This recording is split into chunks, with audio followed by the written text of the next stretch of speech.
ছোট স্কার্ট পরে মেয়েটি বসেছিল এই ছেলেটাকে ফাঁদে ফেলবে বলে। সে চাইছিল যে তাকে ধরে নামাক। সে বলে, আমাকে একটু হেল্প করবে?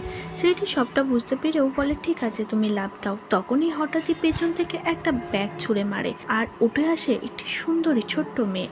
তাকে দেখে ছেলেটির মুখ যেন কিছুক্ষণের জন্য তার দিকেই দাঁড়িয়ে যায়। অ্যাকচুয়ালি তাকে প্রথম দেখাতেই সে ভালোবেসে ফেলে, কিন্তু মেয়েটার কোনো প্রতিক্রিয়াই ছিল না। সে পাঁচিল টপকে সোজা তার ক্লাসরুমে চলে যায়। ফ্রেন্ডের থেকে জানতে পারে নতুন ট্রান্সফার হওয়া মেয়েটি তাদেরই ক্লাসমেট হতে চলেছে। তাকে ভালোবেসে প্রথম দিনেই তার বইয়ের মধ্যে একটি লাভ লেটার লেখে, কিন্তু সে না পড়েই সেটা ছিঁড়ে ফেলে। মেয়েটির ব্যাগের উপরে থেকে ছেলেটির হাত। সে জোর করে হাতটা সরিয়ে ব্যাগটা নিয়ে চলে যায়। ছেলেটির কিছুক্ষণের জন্য মনে হয়, আমি কি এতটাই বাজে দেখতে? কিন্তু মেয়েটির প্রেমে মুগ্ধ ছিল গোটা ক্লাস। টিচারও তাকে হা করে দেখছিল। ক্লাসের আরেকটি ছেলে উঠে দাঁড়িয়ে হঠাৎই চিৎকার করে তাকে প্রপোজ করে। টিচার তাদের দুজনকে বাইরে বার করে দেয়। ছেলেটিও বাইরে যায় আর গিয়ে তাদেরকে একসঙ্গে সুন্দর গল্প করতে দেখে তাদের মাঝখান থেকেই ঢুকে পড়ে।